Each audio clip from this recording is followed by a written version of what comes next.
Tumia hela vizuri. Saizi hali ni ngumu. Januari hadi kujibanabana. Ni kwa nini kila ukinipa hela lazima useme kwamba nitumie hela kidogo kidogo?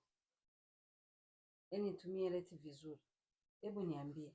Mimi mwenyewe na mahitaji yangu ya msingi. Hata hii pesa yenyewe haitoshi, lakini bado unasema eti tumie hela vizuri. Hela yenyewe 10,000.